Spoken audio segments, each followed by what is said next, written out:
கோவை சரவணம்பட்டி பகுதியில் உள்ள குமரகுரு கல்லூரியில் நடைபெற்ற குளோபல் அலுமினி மீட் என்ற நிகழ்ச்சியின் வாயிலாக 8 முன்னாள் மாணவர்களுக்கு விருதுகள் வழங்கப்பட்டது.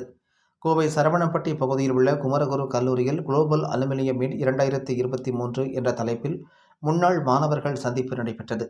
இந்த நிகழ்ச்சியின் வாயிலாக முன்னாள் மாணவர்களிடையே அர்த்தமுள்ள நெட்வொர்க்கிங் மற்றும் கூட்டு ஆதரவை ஊக்குவிக்கும் வகையில் குமரகுரு வணிக டைரக்டரி அறிமுகப்படுத்தப்பட்டது. இதனைத் தொடர்ந்து முன்னாள் மாணவர்கள் 8 பேருக்கு சிறந்த முன்னாள் மாணவர்கள் என்ற விருது வழங்கப்பட்டது.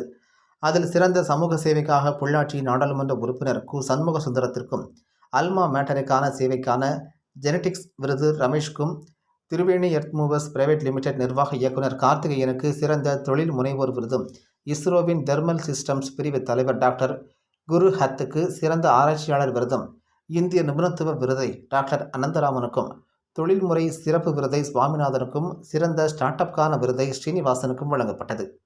இந்த நிகழ்வில் குமரகுரு கல்வி நிறுவனங்களின் இணை தாளாளர் சங்கர் வானவராயர் அனைவருக்கும் விருதுகளை வழங்கி வாழ்த்துக்களையும் தெரிவித்தார் என்பது குறிப்பிடத்தக்கது.